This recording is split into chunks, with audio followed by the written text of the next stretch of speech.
Bueno, y a pesar de la paralización en la economía, el dólar ha mostrado suba durante los últimos días, un tema que aborda Ricardo Rodríguez. ¿Cómo te va, Ricardo?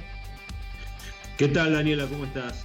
Buenas tardes. Efectivamente, el dólar se mueve, al igual que algunos precios de los productos que estamos consumiendo últimamente. El dólar ha tenido un repunte muy importante, sin duda alguna, y esto se marca sobre todo a futuro. Hay evidentemente una serie de causas que enseguida vamos a ver, que son las que están motorizando, generando toda esta situación.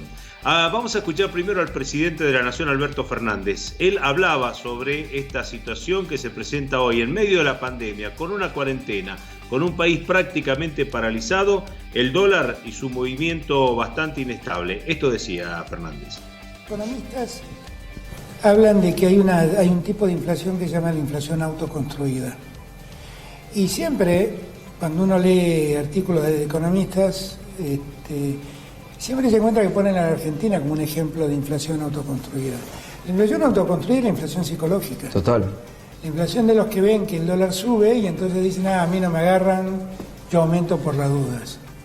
Y entonces van corriendo detrás de un dólar que además sube muchas veces por pura especulación de muy pocos inversores. O sea, con 30 millones de dólares se puede aumentar el dólar una enormidad. Este juego de comprar bonos argentinos en dólares, venderlos en el exterior y tener los dólares, eso se conoce. Y eso es una operación que hacen muchos agentes de bolsa. Vamos a seguir trabajando hasta domar a los que actúan de este modo. Porque no hay razón, y no hay perdón, no hay perdón ético para que esto ocurra en este momento. Y allí escuchábamos al presidente. Ricardo, si te parece, recordamos cómo se ha comportado el dólar en los últimos tiempos. Claro, vamos a ir rápidamente a observar en una serie de placas el comportamiento del dólar, por lo menos desde enero, en que asumió el gobierno de Alberto Fernández, hasta la fecha. En medio de esto, una pandemia y cuarentena establecidas por el gobierno. En el mes de enero teníamos concretamente que el dólar oficial, que es el denominado turista, es decir, oficial más un 30%, en aquel momento estaba en el orden de 81 pesos con 87 centavos. Esa era la cotización del dólar turista, es decir, oficial más un 30% establecido por el gobierno.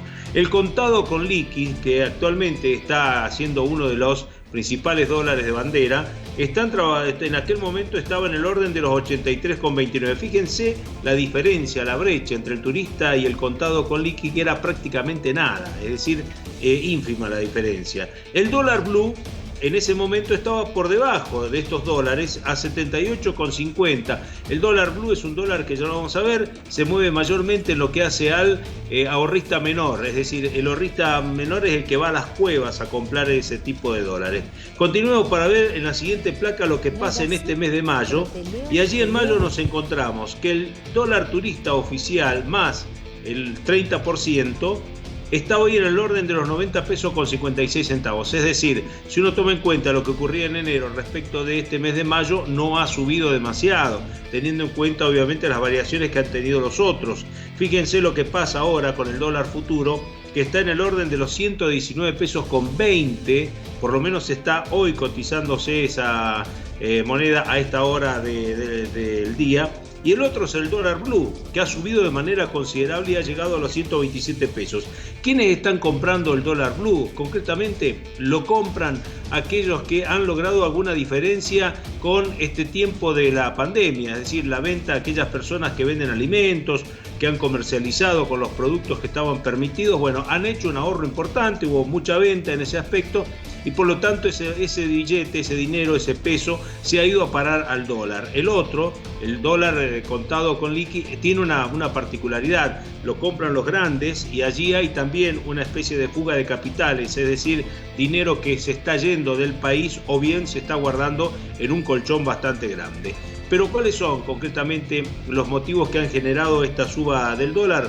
Bueno, lo vemos y aquí están 3 o 4 de los motivos principales. El primero de ellos, la fuerte emisión monetaria, el gobierno está emitiendo mucho dinero, el Banco Central está todos los días entregando dinero, pesos, para poder sostener la situación económica en el marco de una crisis como es la pandemia. Saben ustedes que el Estado ha tomado la decisión de avanzar en ese aspecto. Dudas sobre la negociación de la deuda, este es otro punto, hay mucha incertidumbre respecto de qué va a pasar el 22 de mayo. Y lo último, hay una fuerte especulación, lo que les hablaba recién, los grandes compradores, lo que hace mención el presidente, y la fuga de divisas. La fuga de divisas está dada en dos partes, o se saca del país o se mete abajo del colchón. Ese dinero prácticamente no sirve para la economía argentina. Esto es lo que está pasando con el dólar y por eso que queríamos reflejarlo en este pequeño informe, Daniela. Y no es un dato menor, así que te agradecemos mucho, Ricardo. Buenas tardes. Buenas tardes.